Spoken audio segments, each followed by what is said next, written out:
오늘 말씀은 위의 것을 생각하는 삶이라고 이렇게 제목을 잡았습니다. 위의 것을 생각하다라고 했을 때 우리가 말씀 나오는 딱 구절이 있죠. 골로새서 있는 말씀. 그래서 이제 골로새서 3장 2절, 3절, 4절에 있는 말씀입니다. 한번 읽어보면 위의 것을 생각하고 땅의 것을 생각하지 말라. 이는 너희가 죽었고 너희 생명이 그리스도와 함께 하나님 안에 감춰졌습니다. 우리 생명이신 그리스도께서 나타나실 그때에 너희도 그와 함께 영광 중에 나타나리라.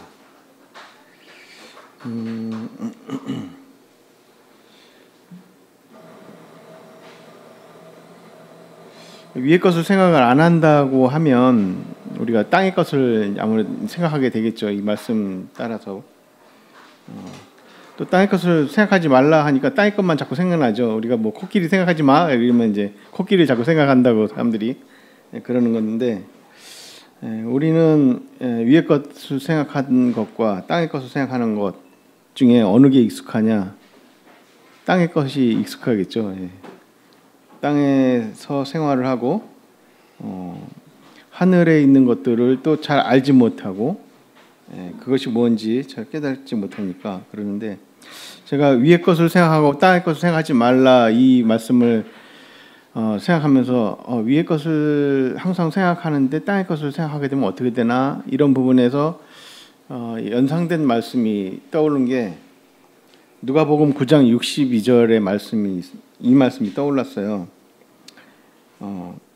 예수께서 이르시되 손에 쟁기를 잡고 뒤를 돌아보는 자는 하나님의 나라에 합당하지 아니하니라, 이렇게 말씀이 생각이 났습니다.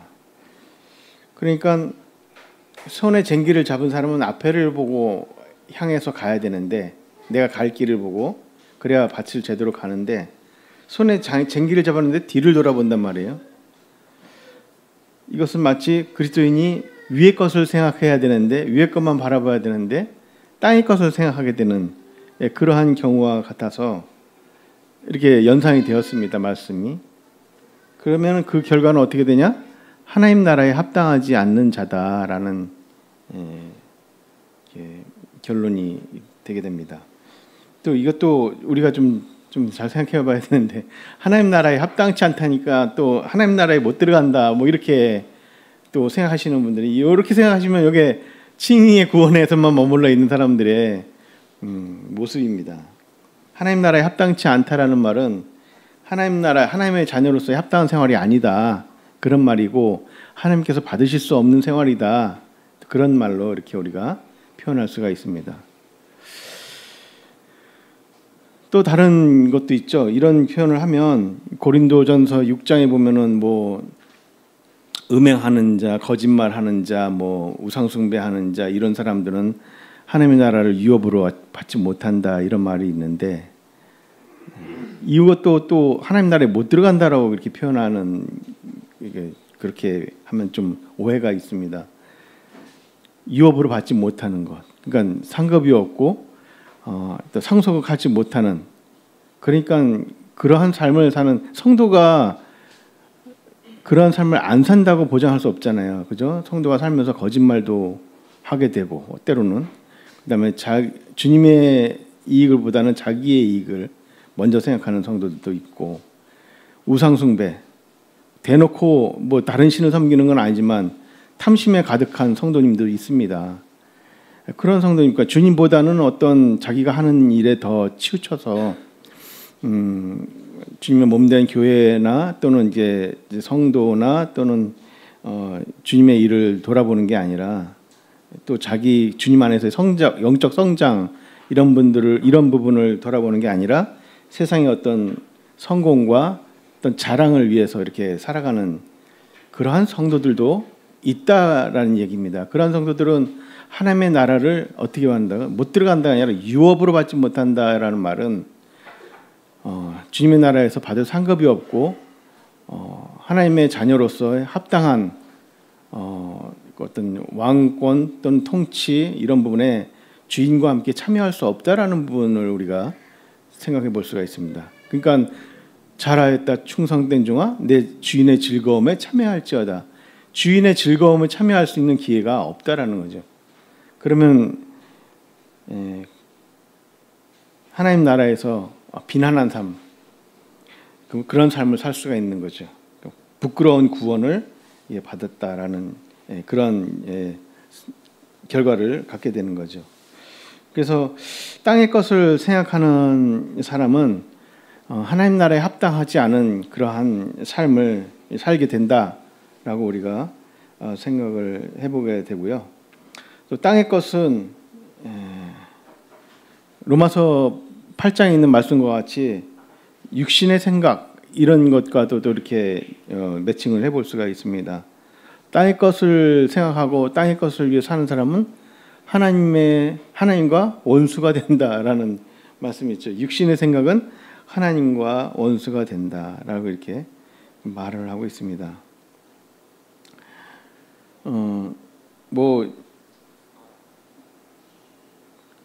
거기에 또 로마서에 보면은 그 하나님의 영이 거하시면이라는 말씀이 있습니다. 이런 부분도 한번 우리가 좀 지금 외적 좀 다른 주제로 좀 생각해 보게 된 건데요. 로마서 이 8장에 보면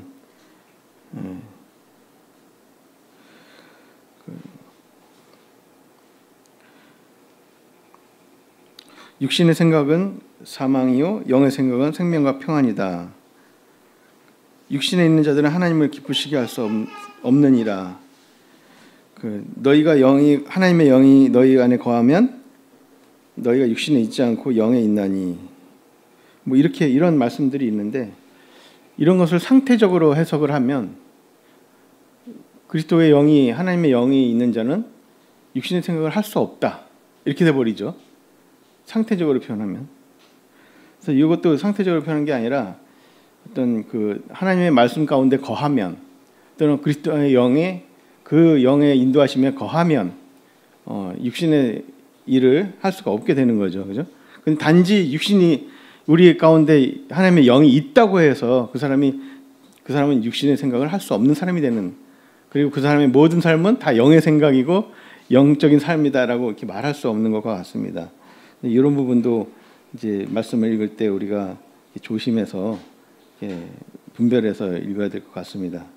자, 어쨌든 이렇게 위의 것을 찾아야 되는, 또 위의 것을 생각하는 이것이 중요한 건데 왜 위의 것을 생각해야 될까? 생각이라는 걸 표현했습니다. 로마서에서도 육신의 생각, 영의 생각, 이렇게 생각을 이렇게 말씀해요.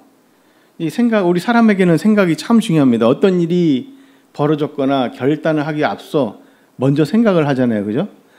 본능적으로 우리는 생각을 하게 되고 이것이 무슨 상황인가 이렇게 판단을 하게 되죠. 그리고 그 생각한 대로 우리는 결론을 얻게 되고 또 행하게 됩니다.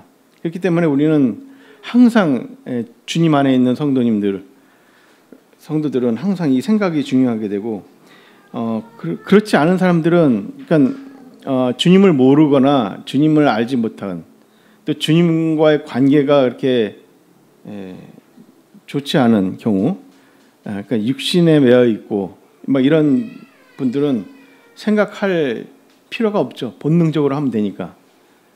자기 성품대로 하면 되니까. 자기 성품으로 하는 거는 생각할 필요가 없습니다. 그러나 우리는 하나님의 자녀이고 또 우리는 새 성품을 받았기 때문에 새로운 성품의 새로운 삶의 생각을 우리가 하지 않을 수가 없습니다. 그리고 그것들은 다 우리가 주님 앞에서 다 평가를 받기 때문에 우리는 생각을 하고 행해야 될 필요가 있습니다. 그래서 여기서 보면 생각하라가 중요한 것 같습니다. 위의 것, 하나님의 뜻이 무엇인지 분별하고 생각하고, 이것이 중요하고, 그리고 내가 행동하는 이 모습, 내가 결정하는 이것이 하나님 앞에 맞는지 안 맞는지, 또 이렇게 우리가 하나님 나라에 합당한 선택인지 그렇지 않은지 이렇게 돌아볼 수가 있죠. 우리가 그래서 여기서 생각하라가 중요한 것 같습니다. 근데 이 생각하는 힘의 원천, 이런 것도 이제 오늘 이 시간에 한번 이렇게 나누어 보기를 원합니다. 먼저 이 바울의 서신서를 보게 되면 항상 자기가 어떤 이야기를 논하기에 앞서서 항상 우리 주님의 어떠하심, 또 그리스도가 어떠하심, 하나님의 뜻이 어떠하심을 먼저 이렇게 표현하는 부분들이 있는데요. 그 부분을 우리가 좀 이렇게 먼저 살펴보고, 또 그러한 우리 입장에서 우리가 당연히 하나님의 나라 또는 위의 것을 이렇게 생각해야 된다라는 그 당위성이 이제 이르게 되는데, 골로새서 1장 12절 한번 보겠습니다.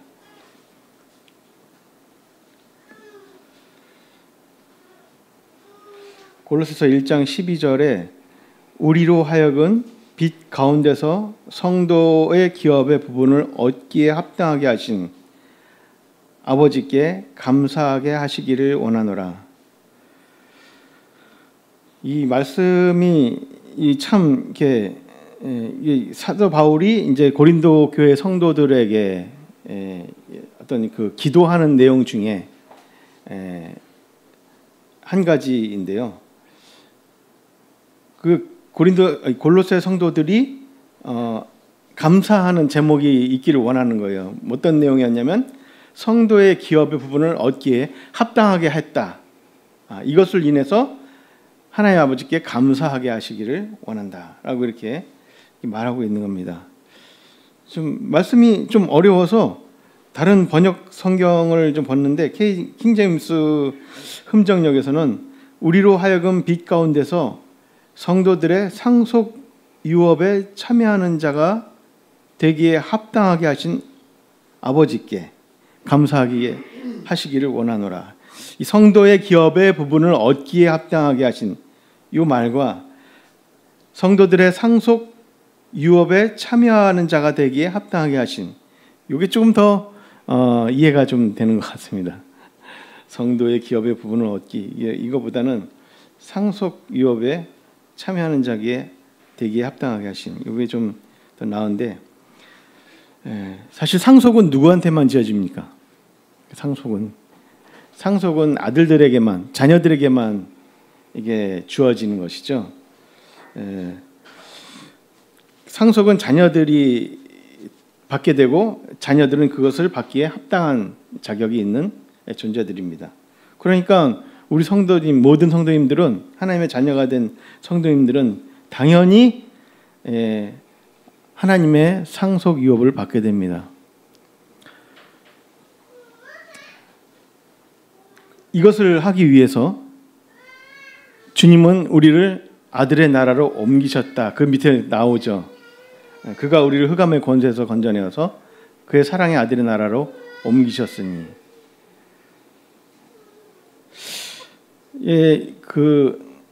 나중에 죽어서 우리가 천국 가서 하나님 나라를 생활하는 게 아니라, 사실 성도님들은, 구원받은 성도들은 이미 하나님의 나라에 들어와 있는 상황입니다.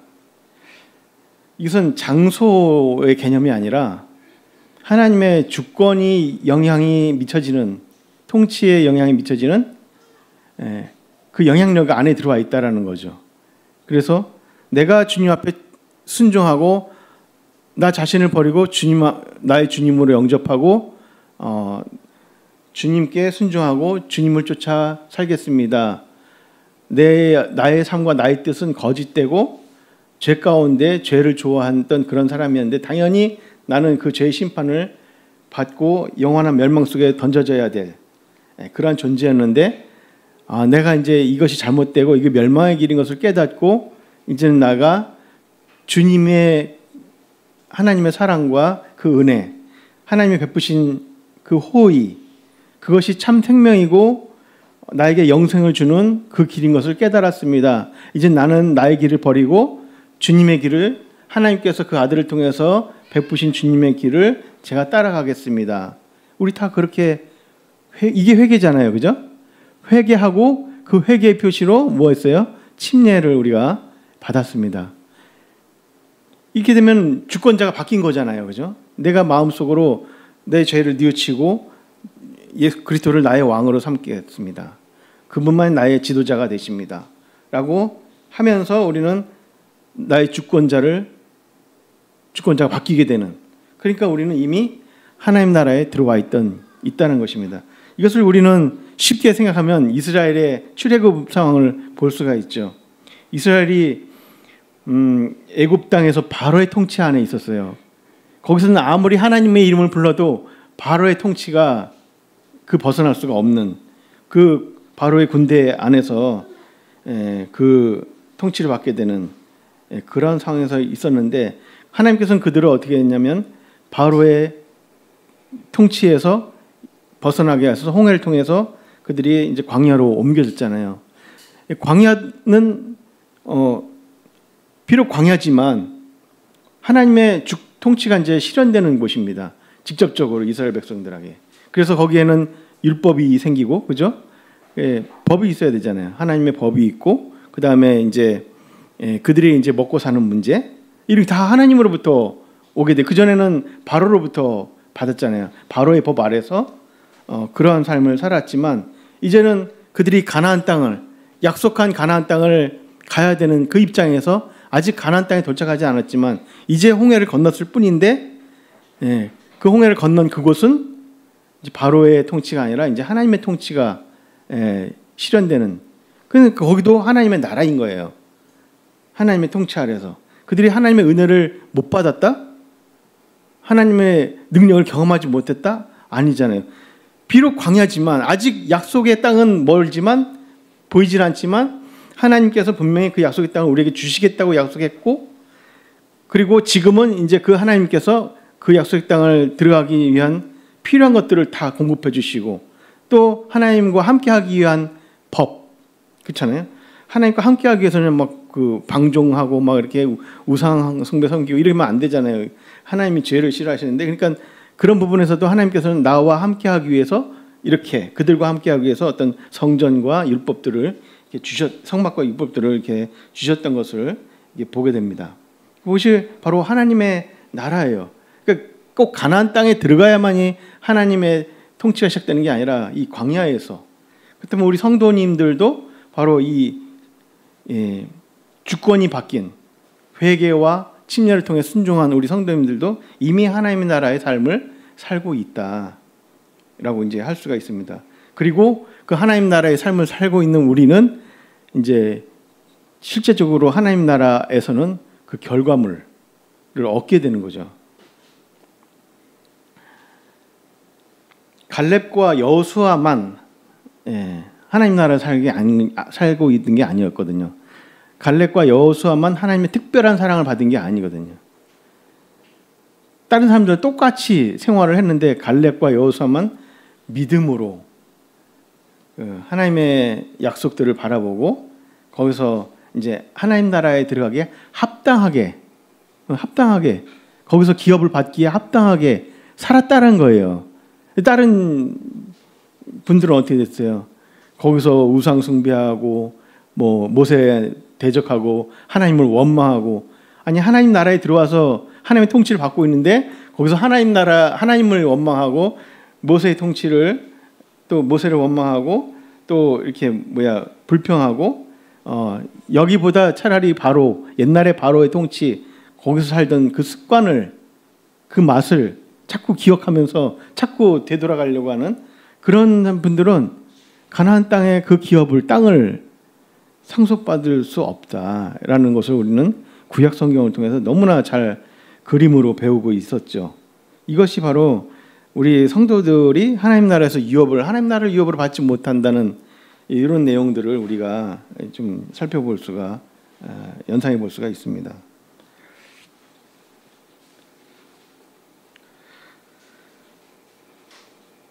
그래서 하나님께서는 우리를 하늘에 준비한 기업을 얻도록 부르셨어요.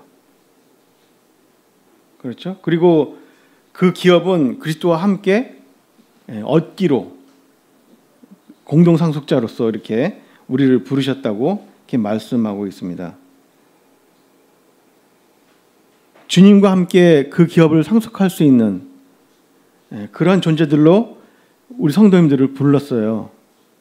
그러니까 주님과 같은 그러한 영광과 큰 그 소망 가운데 우리 똑같이 사실 거하해야 되는데 주님이 자기에게 올 영광 이것을 보고 고난을 참았던 그것보다는 사실 저는 그렇지 너무 빈약한 그러한 소망과 그러한 약속의 어떤 확신 속에 거하지 못하는 그런 주님과 비교했을 때 그렇지 못하는 부분을 발견하게 되죠. 그래서 이 주님을 잘 모른다라는 거예요. 또 주님이 얻게 될 그러한 어떤 그런 영광들, 또 하는 주님이 얻게 될 기업들 이런 것들을 잘 모른단 말이에요. 그래서 사도 바울은 그리스도가 어떤 분인지 그 다음에 이제 또 설명을 하게 됩니다. 그래서 골로새 1장 그 16절에 보면은 만물이 그로 인하여 창조되었고 또 그를 위하여 존재한다라고 이렇게 이야기하고 있습니다. 그러니까 보이는 것들과 보이지 않는 그 모든 것들이 우리 주님을 위해서 창조되었다. 그를 위해서 하나님이 아니라 예수님이에요. 하나님 그 아들 예수님. 그를 위하여 존재한다라고 할 때도 그 하나님이 아니라 그 아들 예수 그리스도를 위해서 존재한다. 우리가 요한복음에도 보면은 하나님께서 모든 것을 그 아들에게 맡기셨다라고 이렇게 말씀하시잖아요. 그 모든 것을. 그러니까 하나님께서는 원래 풍성하시고 이 창조된 세계와 또 보이지 않는 세계를 그 아들에게 주시기 위해서 이렇게 창조하신 것을 그 아들과 함께 지으신 것을 보게 됩니다. 그리스도는 또한 만물보다 먼저 계시고 만물이 그 안에 있다라고 말하고 있어요. 그렇죠? 이 예수님은 창조주이실 뿐만 아니라 그래서 그 모든 만물보다 먼저 계신 분이기도 하고 만물이 그에게 의해서 창조됐기 때문에 만물이 예수님 안에 있는 거예요, 사실상. 그죠? 예수님보다 클 수가 없잖아요. 만물을 지으신 분이 그 만물보다 작을 수는 없죠. 만물보다 크시니까 그 모든 만물, 모든 세계가 그리스도 안에 있습니다. 주님 안에 있습니다. 그러니까 이게 얼마나 무한하고 크신 존재인가 우리 주님을 생각해 볼 때 그렇게 되죠. 그런데 그 다음 교회에 대해서 얘기가 나옵니다. 골로새서 한번 보면 골로새서 1장 그렇게 예수님에 대해서 이렇게 표현을 하다가 1장 18절에 그는 몸인 교회의 머리시라 이렇게 나오고 있습니다. 저는 이 말씀을 읽으면서 이야, 교회가 이러한 분의 몸이 되었다라는 이 사실이 정말 뭐라 표현할 수 없는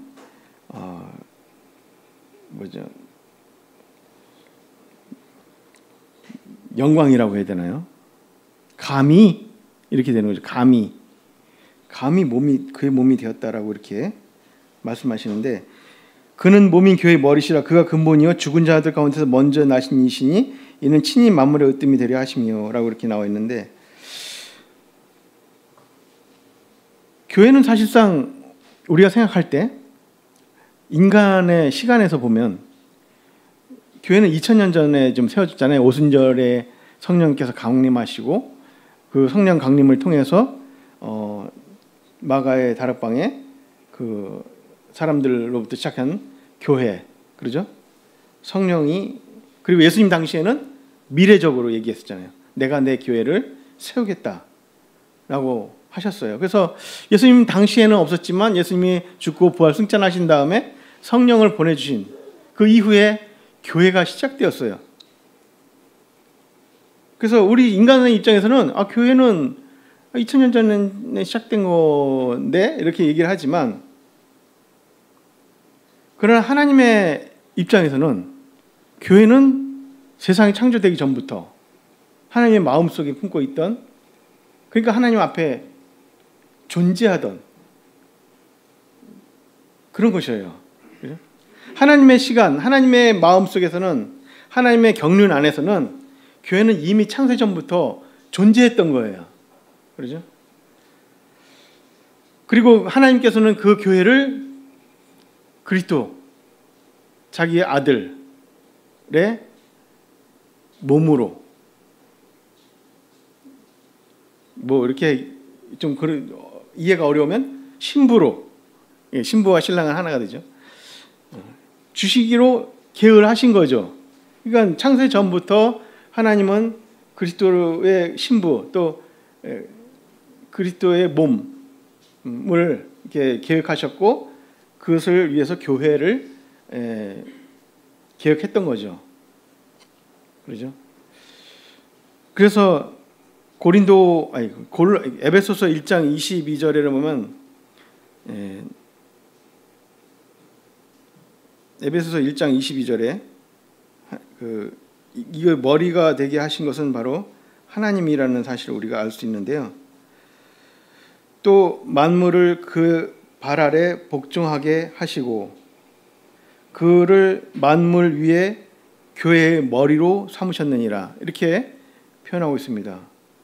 사실 교회의 머리, 예수님께서 그런 의미심장한 표현했습니다. 이 땅에 계실 때 내가 머리 둘 곳이 없다, 인자는 머리 둘 곳이 없다라고 하셨는데, 예수님은 당시에 내가 내 안주할 곳,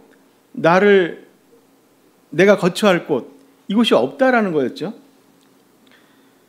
여우도 굴이 있고 새들도 둥지가 있는데 인자는 머리 둘 곳이 없다라고 이렇게 말씀하신 거였는데, 이제 교회, 하나님께서는 이 교회를 그리스도의 몸으로, 또 교회의 머리로 그리스도를 이렇게 주신 것을 우리가 볼 수 있습니다. 그러니까 몸과 머리는 분리할 수가 없는 거예요. 교회와 그리스도는 분리할 수가 없어요. 몸과 머리가 어떻게 분리가 됩니까? 몸과 머리가 분리되면 죽는 거죠, 사람이. 그죠? 그래서 이제 그렇게 교회가 이 정도로 높은 존재라는 거죠. 영광 속에 있는 존재예요, 교회는. 그래서 그리스도가 만물 위에 있기 때문에 그의 몸된 교회도 어떻게 된다고요? 만물 위에 존재하게 되는 위치가 그래요. 그리스도가 만물 위에 있기 때문에 교회도 만물 위에 있게 되는. 그래서 만물 위에 교회의 머리로 주셨다. 교회가 만물 위에 있어요. 그의 머리로 그리스도를 이렇게 삼으셨 것이 하나님의 뜻이었습니다. 그래서 교회는 사실상 땅에 속한 존재가 아니에요. 교회나 이렇게 땅에 있는 사람들이 이렇게 더해져 가지고 구원받아서 이렇게 하나님의 자녀가 돼서 이런 사람들로 이루어졌지만, 받은 사람들로 이루어졌지만, 사실상 교회는 그 뿌리가 땅에서 시작된 게 아니라 하늘에서, 창세 전부터 시작된 거고, 하늘에 있는 그리스도로 말미암아 시작된 거고, 하늘에 있는 그리스도께서 성령을 보내서 시작된 거고, 그렇기 때문에 교회는 땅에 속한 것이 아니라 하늘에 속한 존재인 것이고, 요한복음 17장에 나오죠. 세상에 속하지 아니하였나이다. 교회를 저들은 세상에 속하지 아니하였나이다, 이렇게 말씀하셨고, 또 에베소서에는 그 하늘에 속한 모든 신령한 복을 그들에게 주고자 이렇게 그들을 불렀던 것을 우리가 알 수가 있습니다. 그래서 주님께서는 사실 이것도 좀 이렇게 제 자신이 한번 연상이 되는 거였는데, 주님은 내가 내 교회를 세우리라, 마태복음 16장에 그 말씀하실 때 그 세우시기 위해서 결국은 자기 몸을 십자가에 주신 것을 또 이렇게 생각해 볼 수 있어요. 주님이 몸을 얻기 위해서 자기 몸을, 영원한 그러니까 그리스도께서 교회를 얻기 위해 자기 몸을 친히 내어주셨구나, 십자가에. 또 이렇게 우리를 생각해 볼 수 있습니다. 그러면서 아담과 하와가 창조될 때 어떻게 하와를 어떻게 창조했나요? 하나님께서 아담을 깊이 잠들게 하시고 그 아담의 몸을 서 갈비대를 꺼내시잖아요.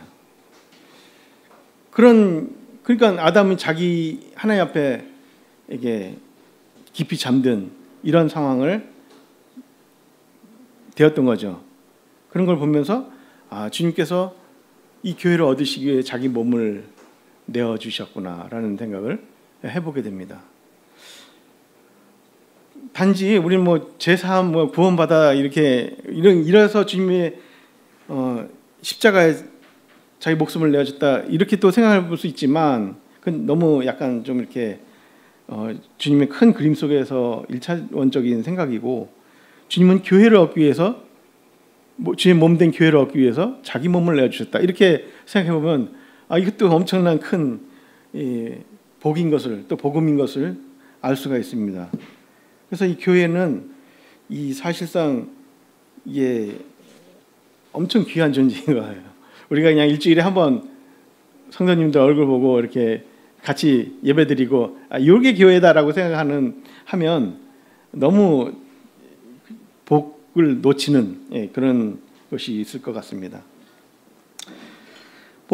어쨌든 이처럼 교회는 그리스도와 뗄 수 없는 연합을 이루어서 그 영광에 함께 참여하게 하고 함께 상속을 받게 할 수 있는 그 기업을 얻을 수 있는 그런 자가 되게 하신 이것을 인하여서 감사하게 하기를 원하노라. 이 바울은 그래서 이런 이야기를 한 거거든요.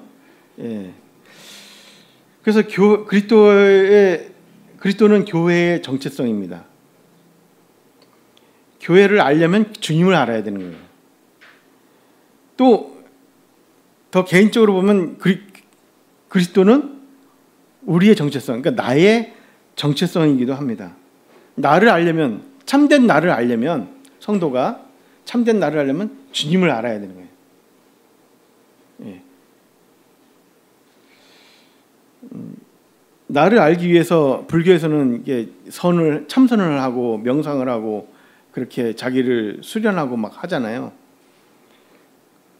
그런데 우리 인간이 제대로 된 나를 알려면 주님을 알아야 되는 거예요. 주님을.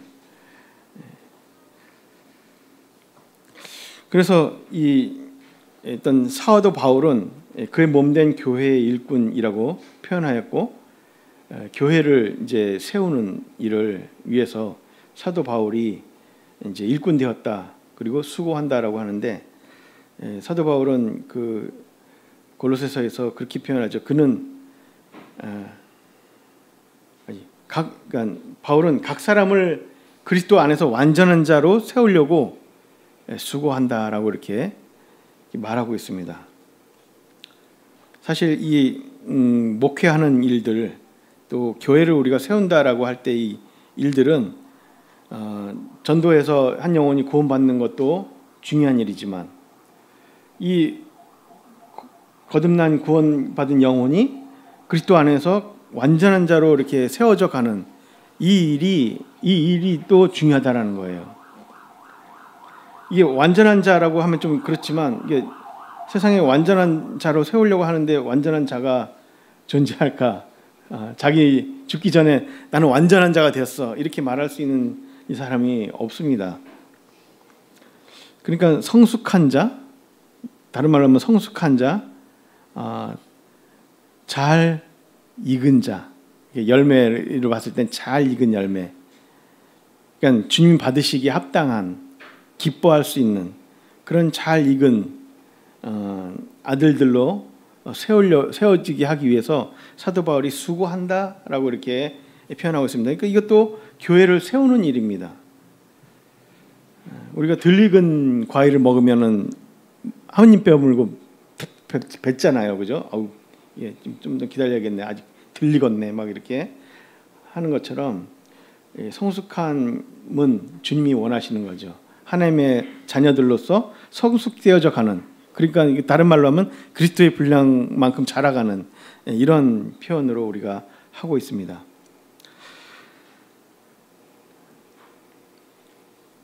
그래서 이것을 하기 위해서 몸과 머리는 따로 놓을 수가 없고 항상 연결되어서 머리와 몸이 원활한 신경을 통해서 원활한 그 의사소통이 필요하죠. 근데 이 몸과 머리의 교회와 그리스도의 교통함을 가로막는 것이 있는데, 골로새서에서의 표현은 머리를 붙들지 않는 행위에 대해서 이렇게 말하고 있습니다. 머리인 그리스도와 몸된 교회가 분리될 수는 없죠. 분리될 수는 없지만 신경이 전달이 안 되고 메시지가 전달이 안 되고 의사가 전달이 안 되고 이게 다 막혀가지고 몸 따로 머리 따로 이렇게 하는 경우가 있습니다. 몸 따로 머리 따로 하는 경우는 우리 주엽이 형제나 주성 형제가 병원에서 좀 많이 보죠. 몸 따로 생각한 것 따로 머리 행동하는 게 따로 나오는, 이게 신경이 문제가 생기면 그런 게 있죠. 신경은 문제가 없는데 이 몸 자체가 문제가 또 있는 경우도 있고 여러 가지가 있을 것입니다. 거기에는 그 머리와의 교통을 가로막는 것이 뭐 있는데, 그것이 뭐냐면 뭐 사람의 전통, 세상의 초등학문, 헛되이 과장된 육신의 생각, 꾸며낸 겸손, 머리 대신 주님 사이에 뭐 천사라든가 여러 성인들을 두어서 직접적인 주님과의 교제가 아닌 어떤 중보자들을 따로 이렇게 두는 그런 행위들, 자의적인 숭배, 자기가 막 만들어내 가지고 주님을 막 만들어낸 주님을 생각해서 섬기는 것들, 사람의 명령과 가르침 등 한때 쓰이고 없어지는 것들을 그에 대한 집착하는 것들, 이런 것들이 주님과 이 우리 몸된 교회를 이렇게 자꾸 분리시키고 주님의 뜻을 주님의 교통함을 이렇게 방해하는 것을 우리가 볼 수 있습니다. 그 모세가 놋뱀을 만들어 가지고 그 광야에서 불뱀에 물린 사람들을 낫게 했잖아요, 그죠? 뱀을 쳐다보는 자마다, 이 놋뱀을 쳐다보는 자마다 나으리라 해가지고 이스라엘 백성들이 불평을 할 때 하나님께서 불뱀을 보내서 이렇게 심판을 하실 때 모세를 통해 구원의 길을 열으셨는데, 놋뱀을 통해 놋으로 뱀을 만들어 가지고 장대 높이 달면 그것을 보는 자마다 나으리라라고 이렇게 하셨던 그 놋뱀을 이스라엘 백성들은 가나안 땅에 들어와 가지고 히스기야의 종교개혁 할 때까지 그 계속 섬겼어요. 그거를. 그러면 한 거의 700년간을 그걸 계속 붙들고 있어요. 성전 안에서 가지고. 그런 것들이죠. 옛날에 어떤 자기한테 좋았던 걸 자꾸 이렇게 교회 안에 끌고 들어오고 뭐 이런 것들 있잖아요. 종교적인 어떤 이런 것들, 자기 경험, 이런 것들을 가가지고 그 주님을 어떤 말씀과 뜻을 분별하지 않고 자의적으로 이렇게 하는 그런 행동들이 하나님의 뜻을 가린다라는 것을 우리가 알 수 있습니다. 자, 이러한 것들은 땅의 것, 육신으로부터 또 육신의 생각으로부터 말미암는 것인데, 이제 음란, 부정, 사욕, 악한 정욕, 탐심, 뭐 이런 것은 우리가 앞에 말한 제가 말한 그 사람의 가르침, 세상의 초등학문, 사람의 전통, 이런 것과 별거의 문제일 거라고 생각을 하지만 그렇지가 않아요. 이 음란, 부정, 사욕, 악한 정욕, 탐심, 이건 사회생활뿐만 아니라 신앙생활에서도 이게 나타난다는 거죠.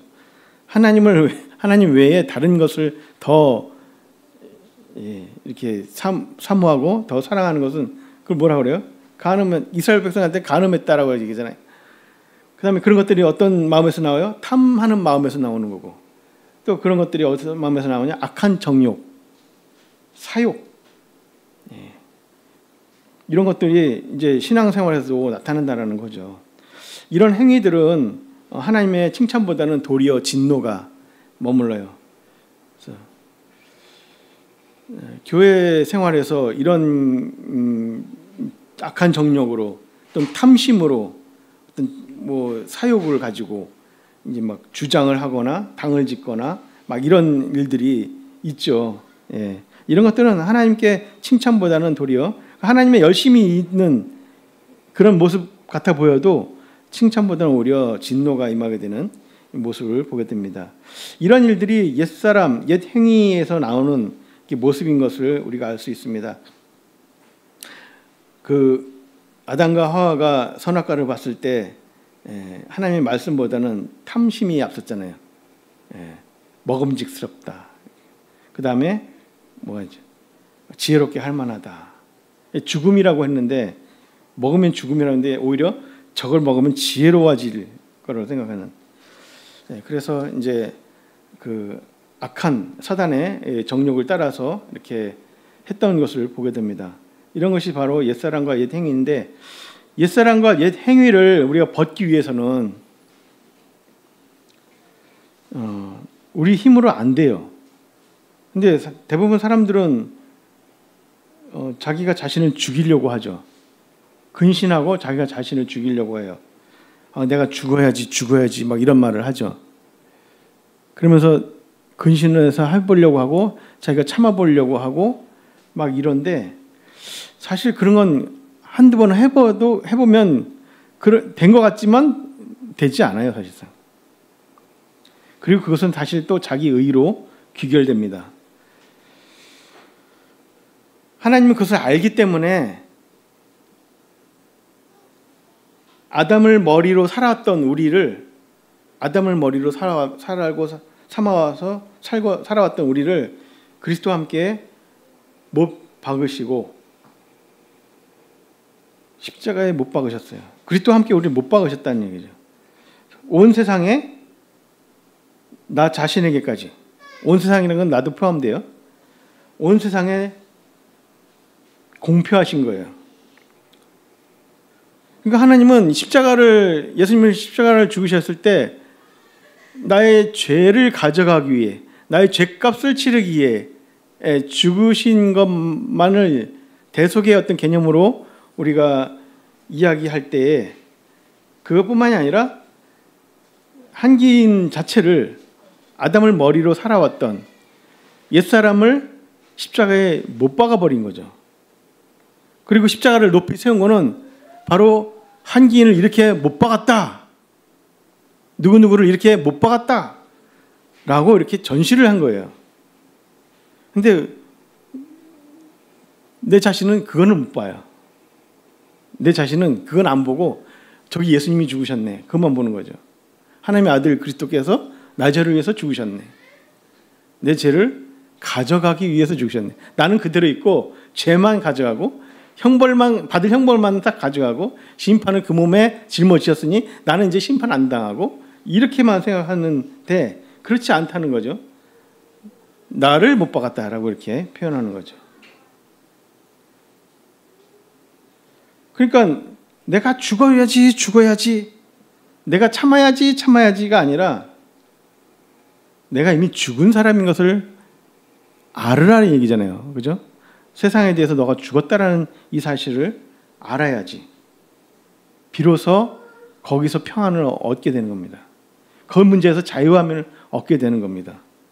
그리고 우리는 거기서 다시 살리심을 받은 그리스도, 난 새 사람으로 다시 살리심을 받았지. 그러니까 나는 위에 계신 그리스도를 바라볼 수밖에 없고, 고린도서가 바로 그 얘기를 하는 거 아니에요? 너희가 그리스도와 함께 죽었으니, 이렇게 나옵니다. 그 이유가, 근원이 너희가 그리스도와 함께 죽었으니 위의 것을 바라보라, 이렇게 말씀하는 거잖아요.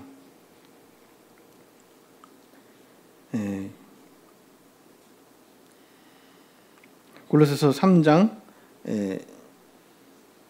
1절 보면 너희가 그리스도와 함께 다시 살리심을 받았으면 위의 것을 찾으라 이렇게 나와 있고 3절에도 이는 너희가 죽었고 라고 표현하고 있습니다. 너희 생명이 그리스도와 함께 하나님 안에 감췄습니다. 그러니까 어떤 우리가 가정에서 또는 직장에서 어떤 학교에서 어떤 관계 속에서 뭔가 이렇게 괴로워할 때 또는 여러 가지 일들이 생길 때 우리는 거기서 내 자신이 그 관계 속에 내가 압도당하는 게 아니라 오히려 그리스도를 생각하면서 내 자신이 세상에서 죽었으며 그리스도와 함께 살림을 받았다는 이 사실을 생각하면서 나는 위의 것을 바라본, 그러니까 주님의 마음을 갖기를 바라고 주님의 행했던 것대로 내가 행하기를 바라는 그런 것을 우리가 바라볼 때, 또 그런 생각을 할 때 우리는 비로소 새 사람의 모습을 구현하게 된다라고 이렇게 우리는 그 말씀을 통해서 알 수가 있습니다. 이것이 저는 생각하면 생각할수록 우리 그리스도인들에게 엄청난 에너지와 큰 힘이 된다는 것을 새삼 깨닫게 돼요. 그래서 하나님께 얼마나 감사가 되는지 몰라요. 나를 이미 죽이셨구나. 이 말씀에 대해서 세상에서 죽고 하나님의 우편에 그리스도와 함께 안침받은 우리, 새 사람을 입은 우리는 이 새 사람으로서의 삶에 얼마나 큰 동력과 기쁨이 되는지 감사하게 되었어요. 어저께 조카가 침례식을 하였어요. 그 침례식을 하면서 침례에 대해서 이제 그 침례식을 행하시는 형제님께서 침례에 대한 의미에 대해서 이제 말씀을 해주셨습니다. 그러니까 그 침례자 받을 사람을 이렇게 받을 조카를 딱 옆에 세우고 이제 두 분 형제님이 이제 하게 되잖아요. 그 수영장에서 침례식을 행하게 됐는데 침례식에 대해서 이제 막 얘기를 하셔요. 그래서 보통은 이제 침례에 대해서 이제 집회 때 이제 말하고 바로 침례를 주는데 거기서 또 아예 하시더라고. 근데 사실 제가 침례 받을 때나 또 많은 분들 이렇게 침례 보는 것을 목격할 때 그 당시에 침례에 대해서는 별 생각이 그 의미를 잘 몰라요. 그냥 이게 그리스도와 함께 내가 죽고 물에서 올라오면서 그리스도와 함께 다시 살림을 받았구나, 그런 의미, 상징의 의미가 있구나, 그냥 단지 그러죠. 단지 그냥 그 정도만 이해를 하죠. 근데 그 의미가 내 피부 속에, 내 몸 속에 뼈저리게 다가오는 그때가 언제냐?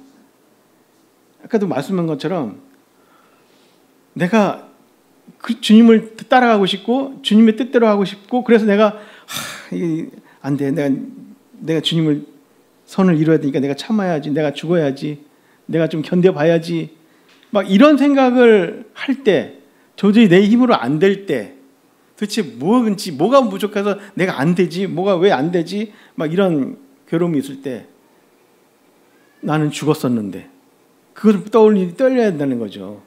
내가 죽으려고 하는 게 아니라 어떻게 자기가 자신을 죽입니까? 이미 나는 하나님께서 나를 죽였다라는 사실이 얼마나 감사가 되는지 몰라요. 그러면 그 생각하면 그 모든 그 상황들이 그냥 고요해집니다. 정리가 됩니다. 왜냐면 죽은 사람에게는 감정이 없어요. 욕심이 없어져요. 핑계가 없어져요. 어떤 이유든 간에 그냥 조용합니다. 죽은. 내 마음이 평안해지고, 그러면 나는 이제 주님과 함께 일으키심을 받았기 때문에 새로운 사람으로서의 새로운 생각을 하게 되는 거죠. 주님은 어땠지 하고 그것만 생각하게 되죠. 그리고 하늘에 오르신 주님이 하늘에서 이 땅을 바라보는데, 이 땅에서 어떤 그 일들에 대해서 하나님의 아들의 시각에서 보게 되잖아요. 그죠? 하나님의 아들의 입장에서 보게 되면 그 영원한 것들 안에서 볼 때는 이거는 너무나 사소하고 너무나 어떤 그 작은 문제들일 뿐이죠. 그리고 육신에 관한 문제들이다라는 것을 알 수가 있습니다. 하나님의 시각에서 우리가 이렇게 바라보게 될 때, 그래서 이 동력은 이러한 그 새로운 삶, 위의 것을 바라보는 생활의 그러한 동력은 바로 내가 그리스도와 함께 죽어 있음을 다시 한번 이렇게 바라보면서, 그래서 이 골로새서에 보면은 바로 이 부분에서 3장 요 초반부, 그다음에 이 부분에서 상황이 이렇게 나뉘는 것을 볼 수가 있습니다. 그 앞에는 그 어떤 그 교회의 어떤 그런 위치, 그다음에 우리가 어떠한 존재인가를 이렇게 보게 되고, 또 2장 이렇게 넘으면서 그리스도와 교회의 어떤 그런 그 가로막는 어떤 그런 것이 있었다면, 3장 초반에서는 우리가 이제 그리스도를 다시 찾게 되는데, 그 힘은 바로 우리가 그리스도로 말미암아 함께 죽고 살리심을 받았다는, 이것이 우리 안에 큰 게 자리 잡았을 때 비로소 이제 땅의 것을 버리고 새 사람으로 생활할 수 있는, 그것이 나옵니다. 근데 이런 얘기를 그냥 깨달았다고 해서 이론으로 이해했다고 해서 우리가 이제부터는 이제 옛사람의 성품이 안 나온다. 나는 그리스도와 함께 죽었다는 사실을 이제 알았으니까 이제 나는 이제 그 땅의 것을 행하지 않는다. 이런 말이 아닙니다. 그죠? 우리는 항상 그리스도의 죽음을 우리가 묵상하고, 우리가 예배 시간마다, 예식 시간마다 그런 얘기를 하잖아요. 주님을 죽음을 고난당하신 것을 우리가 볼 때 내가 함께 죽었다는 사실도 생각을 하게 되고, 또 우리는 새 사람으로 일으키셨다는 사실을 늘 묵상하면서 우리가 살아가야 된다라는 사실을 알게 됩니다. 만약에 이게 한 번에 된다 하면 이 골로새서 쓸 필요가 없죠. 너 그리스도와 함께 죽었어? 다시 하늘 맞았어? 이 진리를 알았어? 그러면 이제는 땅의 것이 생각이 안 나? 그게 아닙니다. 계속 우리는 육신이 있는 동안 우리 육신에 있는 습관들을 계속 나올 텐데, 그런 것을 우리가 제어하고 또 하나님 앞에 기쁘시게 하는 삶을 살기 위해서는 바로 우리 자신이 주님과 함께 못 받겠다는 사실을 계속해서 인정하고, 나는 그리스도와 함께 십자가에 있다는 이 사실을 바라보면서 동시에 부활하신 우리 주님의 영광, 그런 또 주님의 모습들을 기억하면서 우리가 하나님의 아들로서의 삶을 살게 될 때 또 승리하는 삶을 살 수 있고, 그것이 또 영의 생각이고 또 영에 거하는, 그러니까 영적인 삶을 살아가는 사람들의 행동이다라고 이렇게 말할 수가 있습니다. 제가 사실상 이렇게 말씀을 이제 끝맺는데요. 사실상 원래 다른 걸 준비했었어요. 주님의 재림과 오심에 관해서 그 부분을 준비하다가 마음속에 계속 다른 이런 부분에서 생각을 좀 하고 있었는데, 결론은 이 말씀을 전하게 된 거고요. 그래서 이제 뭐 사실 바뀐 게 어제 밤에 바뀌었어요. 그래서 왜 그렇게 됐는지 모르겠습니다. 계속 망설였거든요. 어떻게 해야 되지? 막 이렇게 했는데, 사실 주의 재림과 오심은 이스라엘과 교회에 대한 구분을 잘 못해가지고 사람들이 성경을 잘못 분별해서 잘못 교회에 적용하는 부분들 때문에 좀 이렇게 어려워하는 부분들이 있어요. 그래서 그 부분을 하려고 했었는데 그것이 많이 안 나가더라고요. 그래서 계속 고민을 하다가 이 말씀을 택하게 됐습니다. 어쨌든 두서없이 전했지만 우리 성도님들에게도 큰 유익이 되고, 또한 저에게도, 우리 또 주님의 몸된 교회에게도 그 주님 앞에 합당한, 하나님 나라에 합당한 그러한 우리 성도님들과 성도의 삶과 그다음에 우리 동대문교회가 되었으면 좋겠습니다.